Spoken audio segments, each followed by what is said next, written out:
자,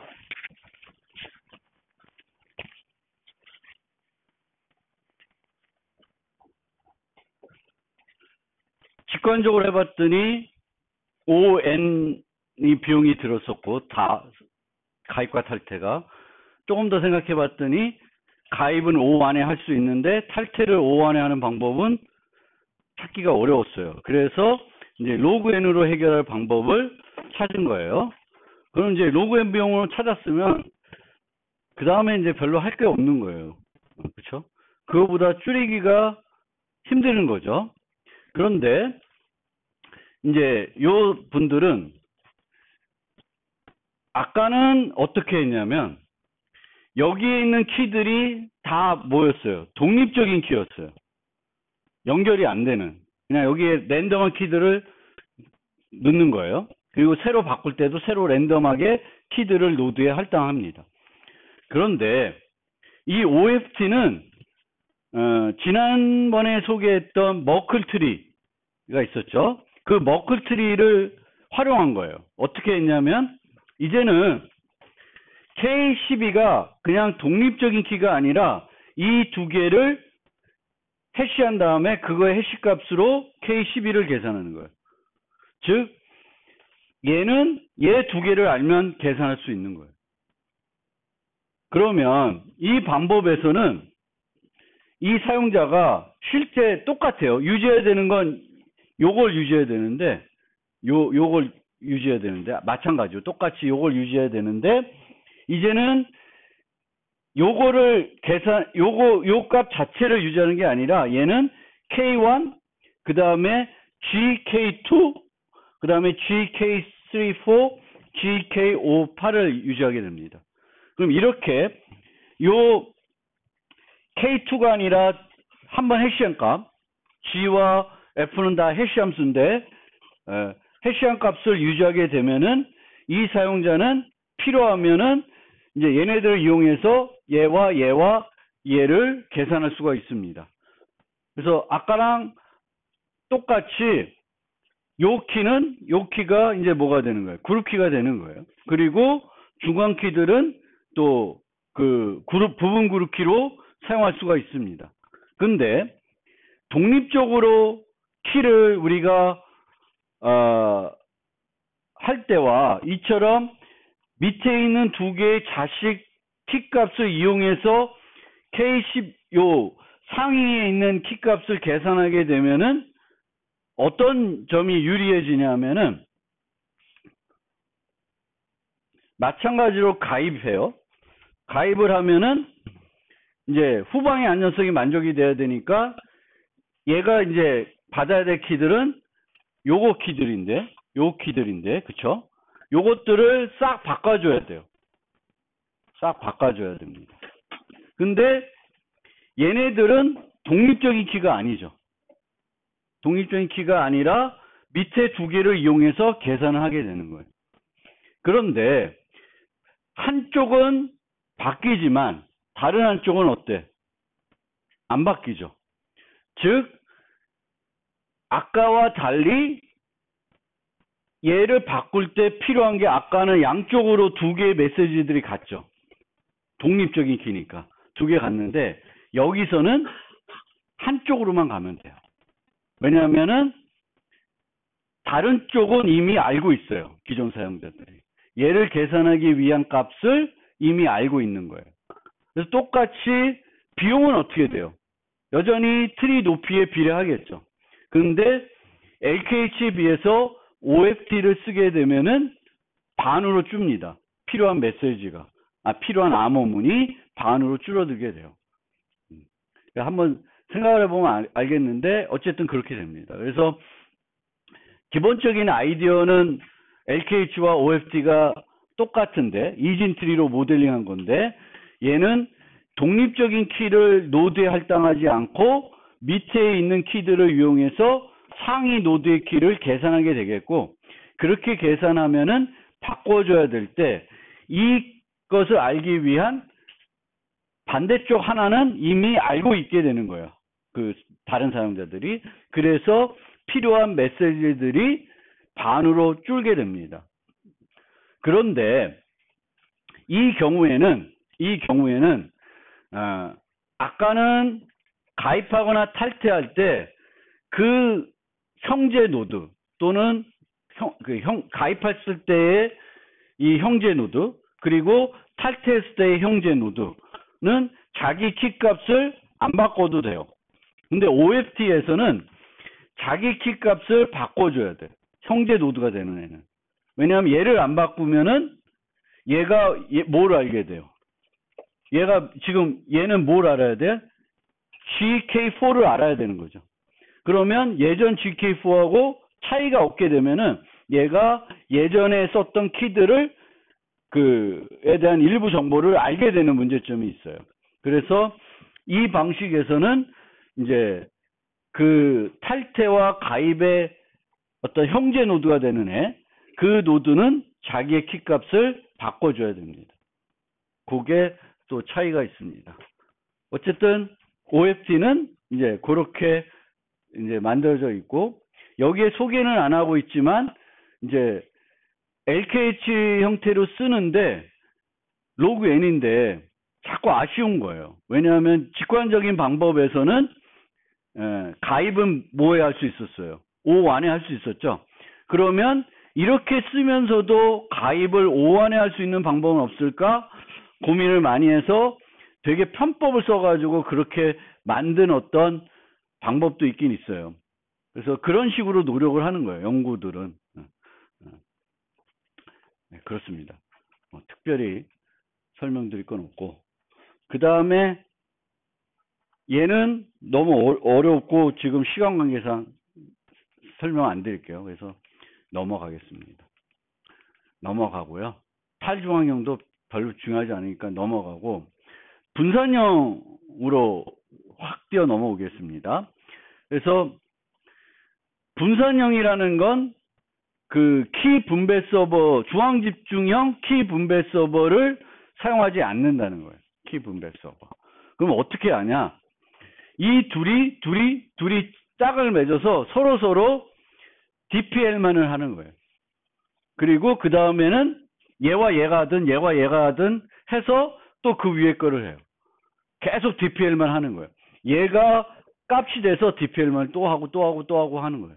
그러면 이렇게 하면서 예를 들면 이 둘이 하면 요 값을 둘이 알겠죠?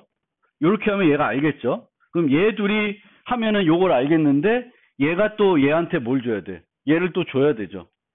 이제 그 과정을 하면은 분산적으로는 할 수는 있겠는데 이렇게까지 분산적으로 키를 확 만들어 가지고 써먹을 때가 있나? 실제 응용에서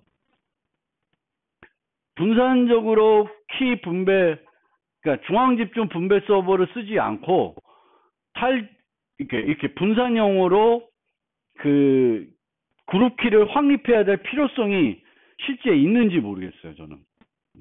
근데 그게 실제 응용에 활용이 안 되더라도 연구에서는 그 연구가 꼭 실용적이지 않아도 되는 거지. 연구라는 건. 그래서 이게 필요해서 연구했다기보다는 이런 것도 가능하다는 걸 보여주기 위해서 만들어진 시스템이라고 보시면 돼요. 특별히 설명드릴 건 없고 그냥 계속 DPL만 하는 거예요. 그 다음에 여기 킴 등이 있는데 이 분은 저기 김용대 교수라고 지금 카이스트에 있는 분이에요. 그래서 혹시 나중에 정보보호 쪽으로 대학원 진학하고 싶으면 그분도 한번 타겟으로 한번 생각해 보세요. 근데 그분은 요즘 이런 건 안 하고 암호기술 쪽은 안 하고 자동차 해킹하고 뭐 드론 해킹하고 뭐 이런 거 하더라고. 하여튼 그래요. 근데 이분은 요 페릭이라는 교수 밑에 가서 이제 박사를 받았어요. 박사를 받으면서 페릭이 요 분산형 연구했던 거를 조금 개선을 했습니다. 근데 이 개선이 뭔가 대단한 건 아니고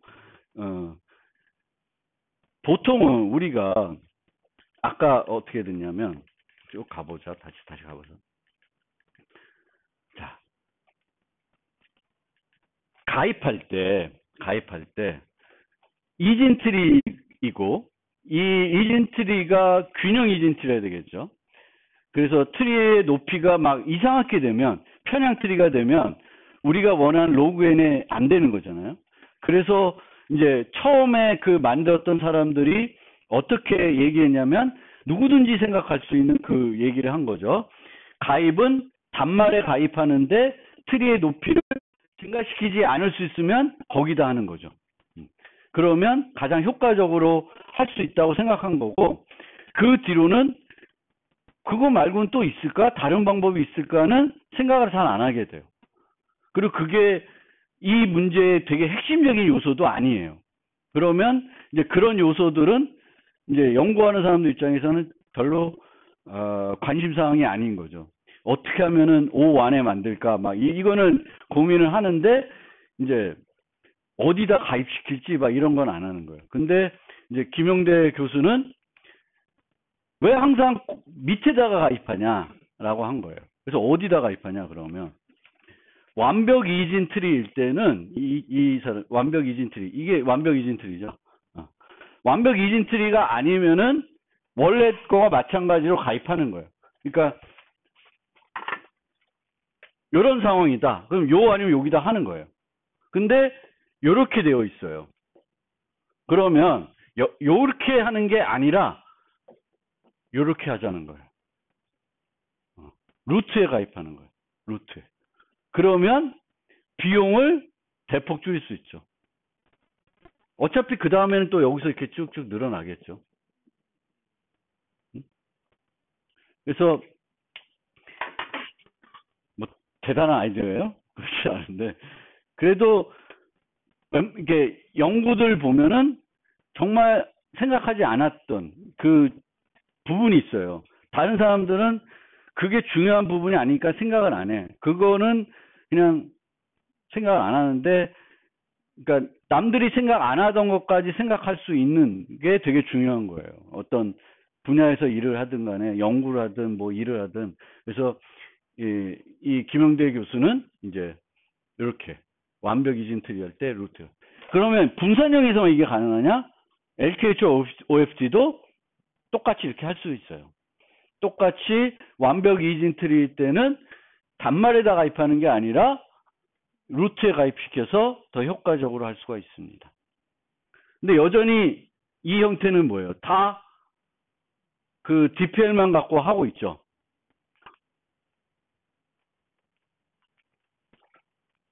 그 다음에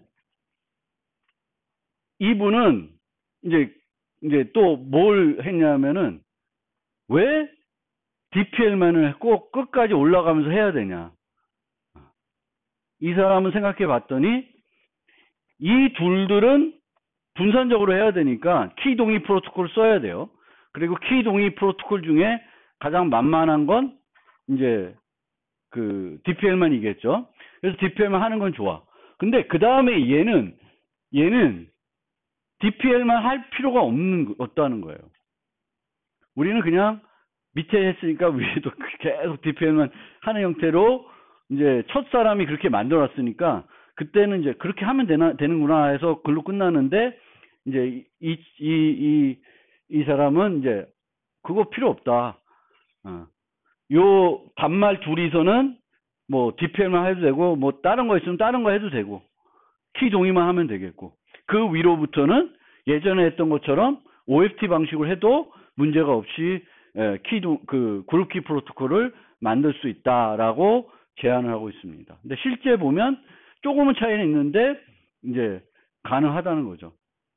그래서 이런 것들도 별로 생각을 안 하죠. 그러니까 우리가 연구를 하다 보면 그냥 당연히 DPL만 해야 된다는 것처럼 인식이 되고, 그 DPL만이 문제가 아니라 다른 거에 더 신경 쓰게 되는데, 이제 이 친구는 이제 그렇게 했습니다. 그래서 뭐 그것까지 좀 소개를 하고요. 기타 프로토콜은 넘어가고 카스로 오겠습니다. 카스.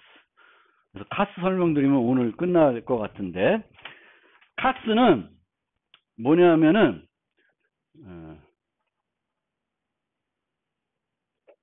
여기 용어가 안 나오네. 수신 제한 시스템이에요. 수신 제한 시스템. 그래서 유료 방송 환경에서 사용하는 그런 그룹키 프로토콜이라고 생각하시면 돼요. 그래서 우리가 이제 예전 IPTV 같은 거 보면은 그때도 설마 이렇게 스마트 카드가 넣었었어요. 그럼 여기에 뭐가 있냐면은 그 올레와 아니면 뭐 U 플러스와 공유된 키가 여기 있는 거예요. 그러니까 아까 봤던 KAS가 어디 있는 거예요? 여기 들어있는 거예요. 여기 들어있어요. 그래서 서버가 있는 방식이죠. 카스는. 그래서 그 방송국에서 컨텐츠를 암호화해서 쏩니다. 그러면 그 암호화된 컨텐츠를 가입자들은 자기의 어떤 권한에 따라서 다 풀 수가 있어야 되는 거죠. 그게 카스 시스템입니다. 근데 이 카스는 언제 개발된 거냐면 되게 오래됐어요. 그래서 얘는 뭘 가정하고 있냐면은 방송통신 환경이 일방향 통신이라고 가정하고 만들어진 시스템이에요. 그러니까 일방향이라는 건 방송국에서 집까지, 가입자까지는 데이터가 전달이 되는데 거꾸로 집에서는 방송국한테 어떤 메시지를 요청하거나 메시지를 보낼 수 있는 그런 환경은 아니에요. 특히 그냥 이렇게 어떤 타워에서 쏘고 우리가 안테나로 수신하는 데서는 거꾸로는 통신이 안 되죠. 위성 방송 같은 거 옛날 스카이에서 것도 물론 이 위성도 위로 쏠 수도 있겠지만 보통 얘는 그냥 데이터만 받는 거예요. 데이터를 반대로 올려서 그 방송국에 데이터 전달하지 않습니다. 근데 지금은 위성 TV 뭐 이런 것보다 우리가 많이 보는 게 IPTV고 OTT죠. 그래서 이런 데는 어때? 내 컴퓨터나 내 핸드폰이나 내 태블릿에서 방송국으로 메시지를 얼마든지 보낼 수가 있죠. 양방향 통신이 얼마든지 가능해요. 왜냐하면 기본적으로 그것이 사용하는 통신 환경이 무슨 환경이에요? 인터넷 통신 TCP/IP니까 통신 환경이에요. 그래서 카스는 그런 환경을 가정하지 않았고 그냥 데이터는 항상 방송국에서 가입자까지만 갈 수 있고 가입자에서 방송국으로는 데이터가 올 수 없는, 그러니까 뭔가 요청을 해서 다시 오고 이런 게 아니에요. 그냥 내려만 줘야 돼. 그런 환경이 되겠고, 여기서는 용어를 뭐라고 쓰냐면 스크램블링, 디스크램블링이라는 용어를 써요. 스크램블링하고 디스크램블링. 근데 그거를 우리가 배우는 암호 기술 용어로 바꾸면 암호화하고 복호하는 거예요. 데이터 방송 콘텐츠, TV, 뭐 드라마 이런 것들이 실시간 방송이 이렇게 나갈 때 암호화하는 거예요. 그리고 가입자들만 그거를 풀어볼 수 있게 하는 거예요. 그게 이제 그렇습니다. 그래서 이 카스가 어떻게 동작하냐면 이 유료 방송에서도 이제 그룹키가 필요한 거예요. 왜냐하면은 컨텐츠를 각 사용자마다 따로따로 그 가입자가 수만 명이 있는데 각각 따로따로 키로 암호화해서 줄 수는 없죠. 그래서 하나의 키로 암호화하는데 여러 사용자들이 그것을 풀어볼 수 있어야 되겠죠. 그럼 이게 무슨 개념이에요? 지금 배우고 있는 그룹키 개념이 되는 거죠. 그래서 되겠고, 그래서 그룹키가 필요해요. 근데 여기서도 이제 사용자가 탈퇴를 하면 그룹키를 갱신해서 그 사용자는 볼 수 없어야 돼요. 볼 수 없어야 돼요.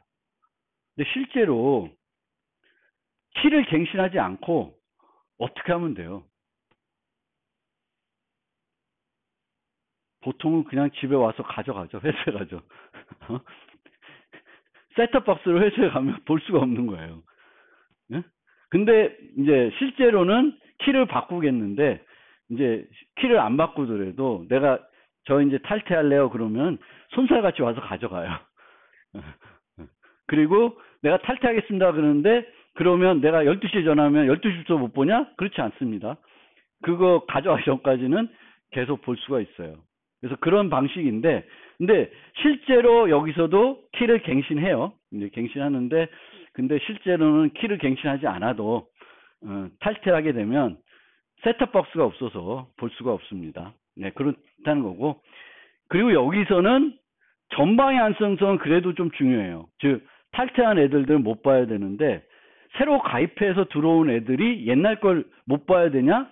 그 옛날 거라는 게 의미가 없어요. 왜냐면 얘는 이제 VOD와 실시간 방송은 달라요. VOD는 그룹키 통신을 하는 게 아니에요. VOD는 그냥 개별 사용자한테 암호해서 줄 수가 있어요.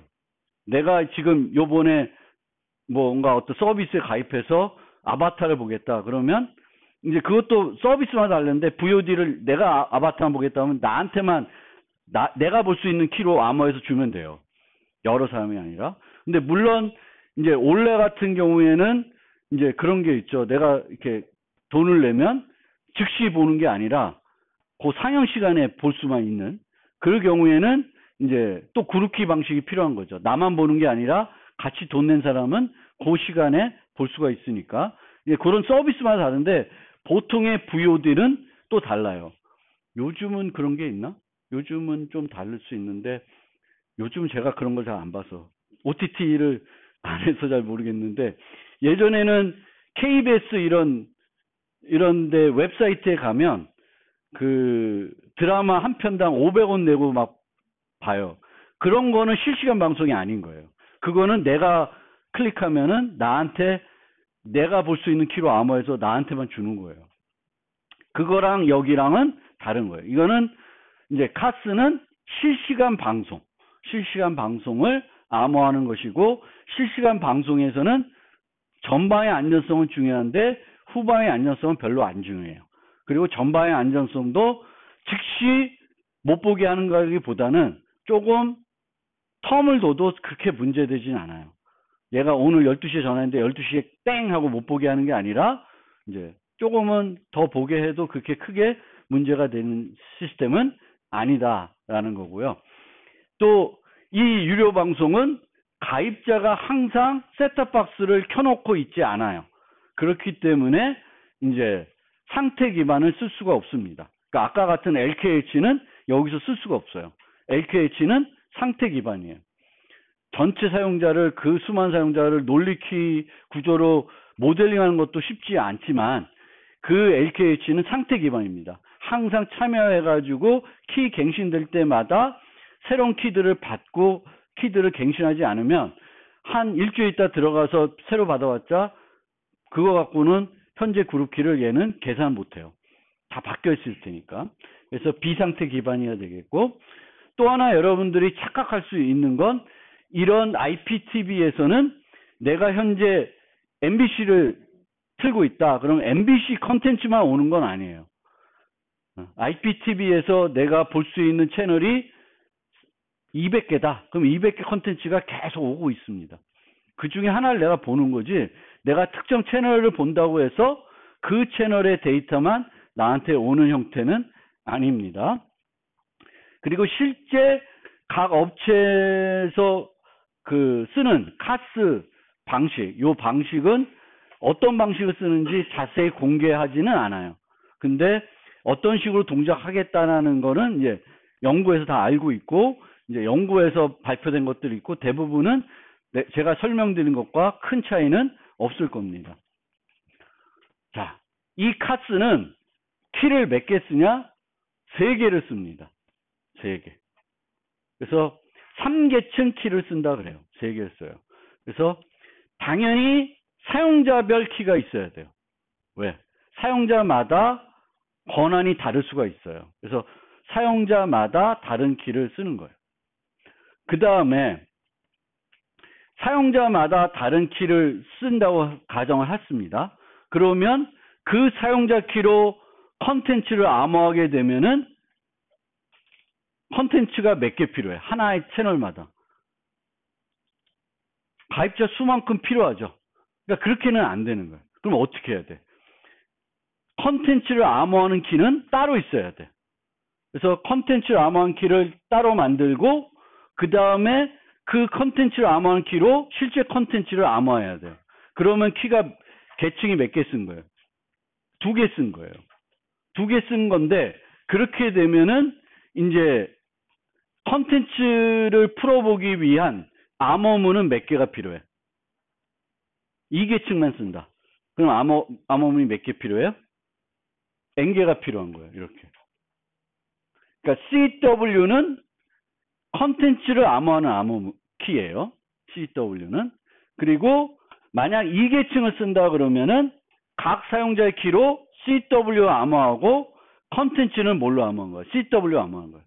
그래서 컨텐츠는 상당히 큰 데이터인데 걔는 하나의 키로만 암호하고 키를 암호한 키들은 요거는 그렇게 큰 건 아니죠. 컨텐츠에 비교해 보면. 얘는 몇 개 필요해요? n개가 필요한 거예요. 그러면 하나를 더 늘립시다. 3계층으로 합시다. 3계층. 그래서 사용자 키와 컨텐츠를 암호하는 키가 있는데 이 사이에 하나를 더 넣는 거예요. 그럼 이 키는 어떤 용도로 쓸 수 있냐라고 생각을 하면은 이 키는 채널별로 다른 키를 쓰는 거예요. 채널별로 다른 키를 씁니다. 그럼 어떻게 되냐면은 한 채널마다 요거는 AK를 암호한 건 여전히 N개가 들어가요. 그리고 CW로 암호한 AK가 필요하고 그 다음에 CW로 뭘 암호해요? 컨텐츠를 암호하겠죠. 그럼 2계층을 쓸 때와 1계층을 썼을 때 데이터는 얼마만큼 증가해요? 데이터는 요만큼만 증가하는 거예요. 한 계층을 더 썼다고 해서 뭔가 데이터 확 늘어나는 게 아니라 뭐만 늘어나? 요것만 하나만 더 늘어나요. 요렇게 해서 요렇게 바뀝니다. 그런데 여기서 우리가 또 생각해 봐야 될 게 이 키들이 갱신되는 주기예요. 키가 바뀌는 주기. 그래서 컨텐츠 키는 수시로 바뀌어요. 얼마? 5에서 20초마다 CW는 계속 바뀝니다. 근데 AK는 그 정도로 바꿀 필요가 없어요. 한 달에 한 번 정도 바꾸는 거예요. 한 달에 한 번. 그러면 이 데이터에서 요 2계층을 생각해 봅시다. 그러면 이 n개의 데이터가 얼마나 자주 바뀌어야 돼? CW는 얼마만큼 바뀌어요? 20초마다 바뀌어요. 그럼 이 n개의 데이터가 얼마만큼? 20초마다 n개의 암호문이 새로 만들어져야 돼. AK는 한 달에 한 번씩 바꿔요. 그러면 20초마다 바뀌는 건 뭐만 바뀌어?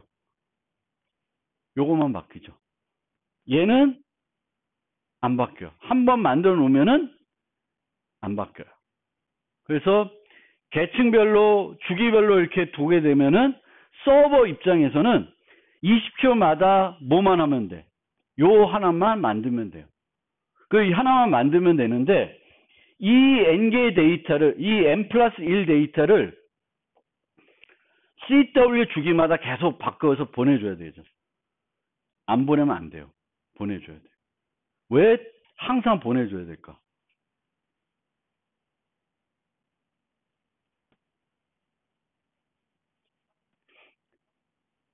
AK는 한 달에 한 번 바뀐다 그랬어요.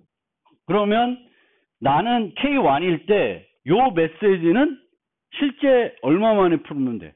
한 달에 한 번만 풀면 되는 거죠. 계속 받지만.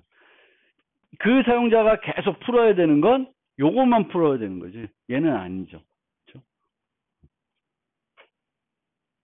그런데 문제는 뭐예요? 사용자가 언제 이 자신의 셋탑박스를 킬지 몰라요. 언제 키든지 즉시 컨텐츠, TV를 볼 수 있어야 돼. 그러기 위해서는 이 사용자가 K1을 요거를 이미 갖고 있다 그래도 안 주는 게 아니라 계속 주게 되는 거예요.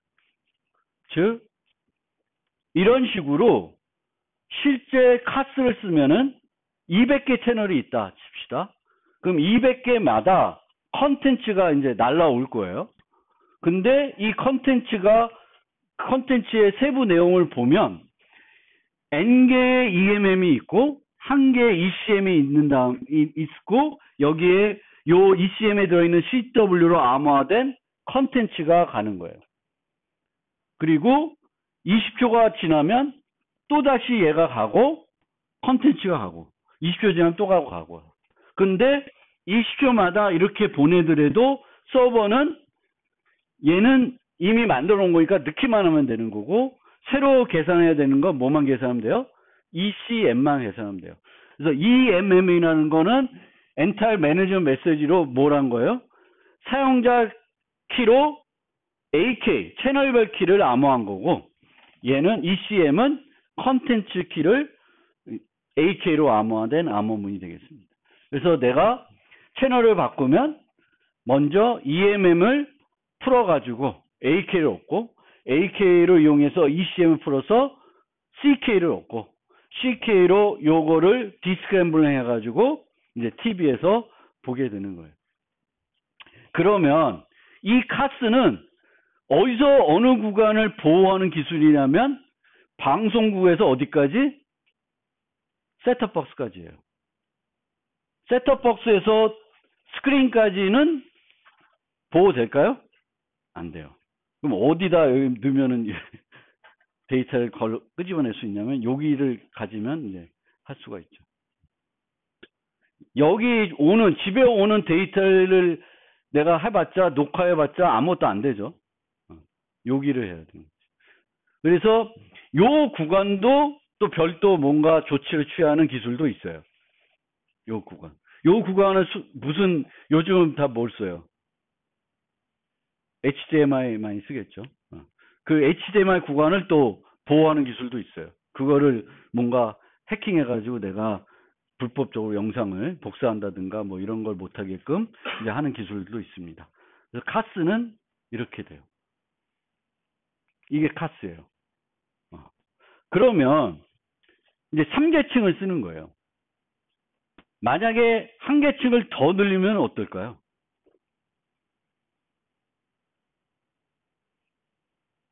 채널별 키가 있고 컨텐츠 키가 있고 사용자별 키가 있어요. 그러면 하나를 더 넣는다는 건 채널 위고 사용자 그 사이예요. 뭘 할 수 있을까? 뭘 하냐면 여러 개의 채널을 그룹핑할 수가 있어요. 예를 들면 이제 IPTV 같은 경우에는 우리가 가입을 개별 채널을 가입하기도 하는데 보통 어떤 패키지 단위로 해요. 그래서 스포츠 채널을 보면 모든 스포츠 채널을 다 보는 거야. 그러면은 그런 방식에서는 스포츠 채널을 위한 그 그룹을 위한 키를 하나 더 만드는 거예요. 그럼 어떻게 되냐면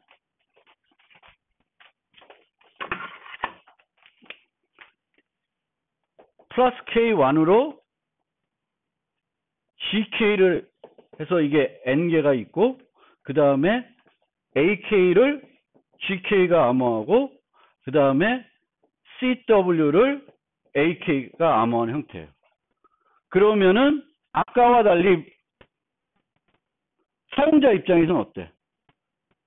사용자 입장에서는 그냥 암호문이 하나 더 늘었죠. 암호문이. 근데 서버 입장은 어떻게 돼요? 서버 입장에서는 아까와 달라진 점은 뭐예요?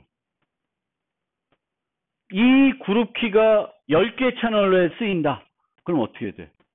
아까는 그 10개 채널마다 N개의 암호문이 다 달랐죠. AK가 다르니까. 근데 이렇게 되면 어떻게 돼? 10개 채널에 들어가는 이 N개가 어떻게 돼요? 다 똑같아지죠. 뭐만 달라져? 그 N개 채널에서는 요것만 달라진 거예요. 서버 입장에서는 노력이 상당히 줄어들죠. 그래서 계층을 늘리면 사용자한테 유리해지는 게 아니라 서버에서 필요한 어떤 일, 그게 줄어들 수가 있습니다. 그래서 한 계층을 더 늘린다 그러면 어떤 걸 생각할 수 있냐면은 각 채널이 아니라 채널을 모아서, 관련 채널들을 모아서 그 채널 그룹에 대한 키를 하나 더 만들게 되면은 서버의 비용을 줄일 수가 있습니다.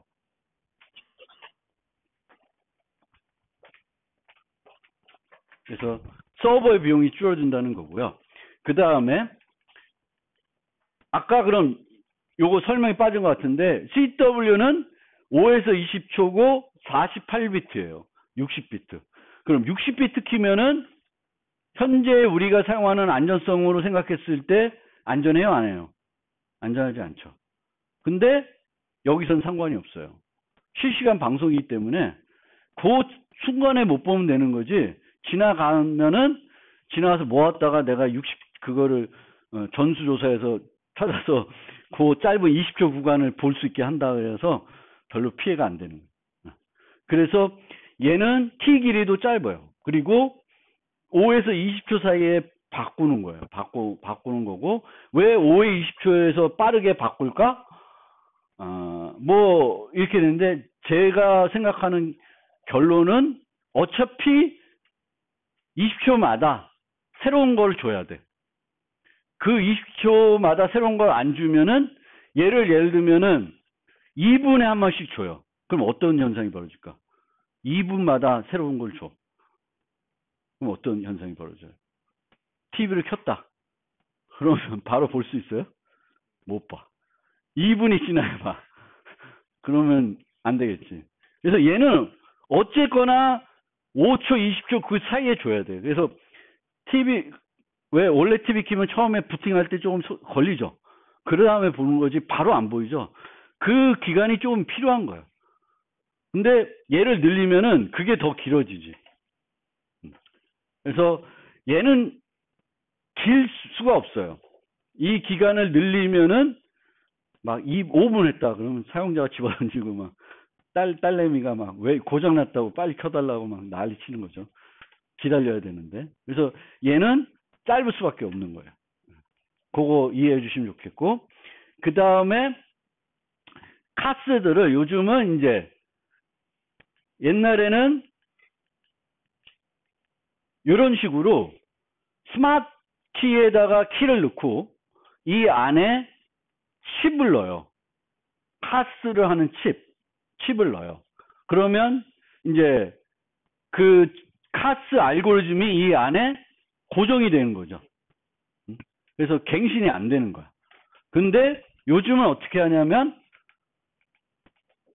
용어가 많은데 D캐스, X캐스, I캐스 같은 얘기예요. 얘는 뭐냐면은 이 카스를 칩으로 만들어서 고정해 놓는 게 아니라 소프트웨어를 다운받아서 소프트웨어로 처리하게 됩니다. 소프트웨어로. 그러면은 언제든지 펌웨어를 바꿔서 그 카스를 수정할 수가 있겠죠. 그래서 지금은 다 이런 방식으로 다운로드 캐스가 되겠고, 아마도 그 다운로드 카스를 할 때 각 사용자마다 요 사용자한테 다운로드 할 때는 그 사용자의 키를 그 다운로드한 카스에 심어가지고 줄 거예요. 왜냐하면 우리가 별도 키를 뭔가 스마트카처럼 받아서 되는 게 아니에요. 옛날에는 그 스카이 같은 거는 그걸 빼가지고 공기계 사가지고 다른 집 가서 볼 수 있어요. 근데 지금은 그게 잘 안 될 거예요. 왜냐하면 그 빼는 게 아니라 이제 그 셋탑박스에 이제 고정돼서 들어가요, 키가. 그래서 이제 요즘은 다 다운로드블 캐스이다. 라는 거. 그리고 지금도 양방향 통신이 가능한 환경인데도 여전히 똑같은 기술을 쓰고 있어요.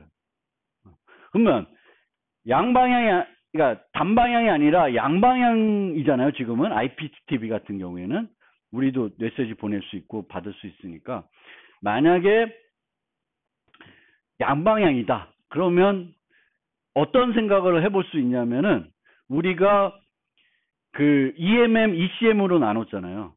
EMM은 매번 거기다 첨부해서 주는 게 아니라 그 사용자가 킬 때 그 사용자의 EMM을 주는 방법도 생각해 볼 수가 있어요. 그럼 EMM을 매번 컨텐츠에 심어놓지 않고 사용자한테 주는 거지. 킬 때. 그리고 다시 키면, 끄면 이제 되고. 뭐 그런 겁니다. 그러니까 뭔가 조금 더 우리가 양방향이 된다고 생각하면 부팅했을 때 뭔가 메시지를 주고받아서 그 사용자 전용 어떤 데이터들을 줄 수가 있을 텐데 지금도 그런 방식은 쓰지 않아요. 사용하지 않고 여전히 지금과 똑같은 방식이고, 얘는 아까 LKH를 생각해 보면 확장성이 없죠. N개가 들어가잖아. 그래서 확장성이 없는데 문제는 없죠. 뭐 확장성이 없어도 그 환경에서 문제가 안 되면 문제가 안 되는 거니까.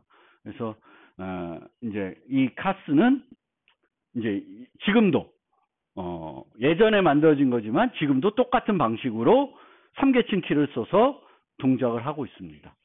약간 회사마다 조금씩 뭔가 달라질 수도 있어도 기본적인 골격은 제가 설명드린 그 방법으로 이루어지고 있습니다. 그리고 마지막으로 시간이 좀 남아서 잠깐 설명을 하면은 이제 메신저 보완할 때 A와 B가 그냥 메신저 한다.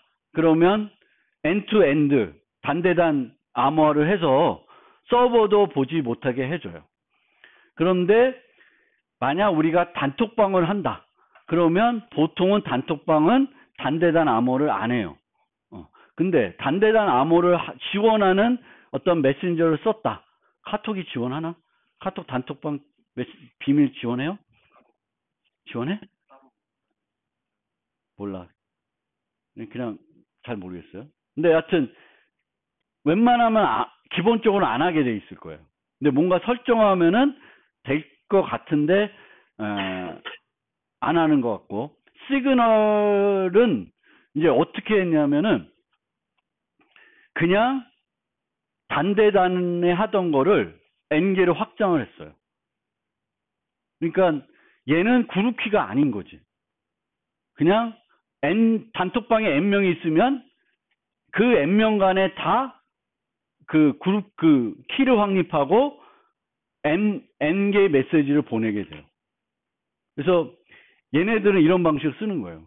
그러니까 이게 뭐냐면은 어떤 현상이냐면은 워낙 컴퓨터나 이런 사용되는 기기의 성능이 좋아지니까 효율적인 방법을 안 찾는 거예요. 그냥 기계적으로 확대하고 더 효과적인 방법을 안 찾아요. 이렇게 해도 크게 문제없이 동작이 되니까. 워낙 여러분들이 쓰는 기기들이 좋으니까 지금은 옛날처럼 이런 환경에서 옛날 거 그대로 쓰면은 너무 성능이 떨어져서 못 쓰겠네. 사용자들한테 뭔가 문제가 되겠네 하면은 개발을 해야 되겠잖아요. 근데 안 해요.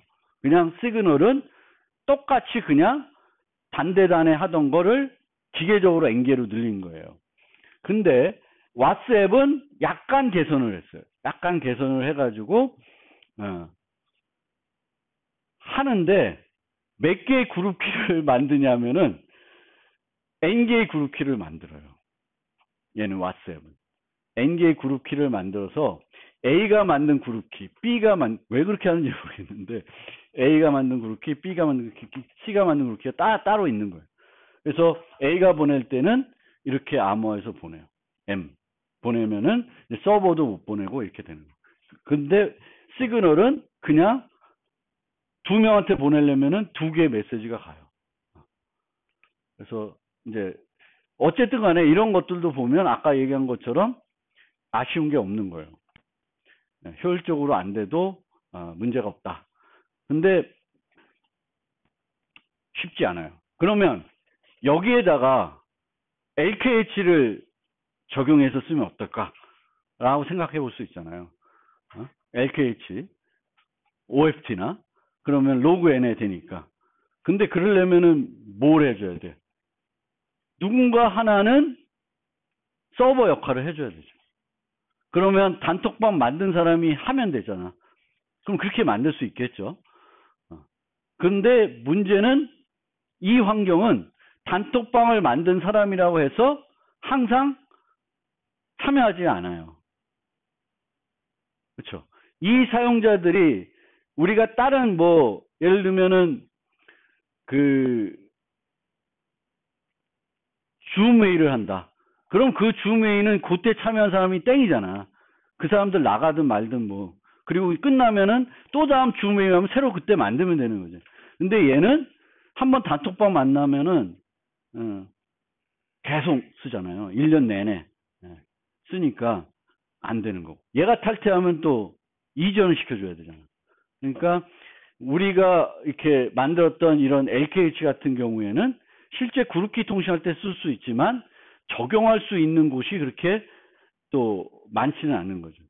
아까 방송 환경에는 또 LKH 쓰기가 그렇고, 이런 환경도 LKHS나 OFT 쓰기는 안 맞는 거죠. 그래서 그런 것들을 우리가 고려해서 생각을 해봐야 됩니다. 그래서 12장에 대한 설명을 오늘 여기까지 하겠습니다.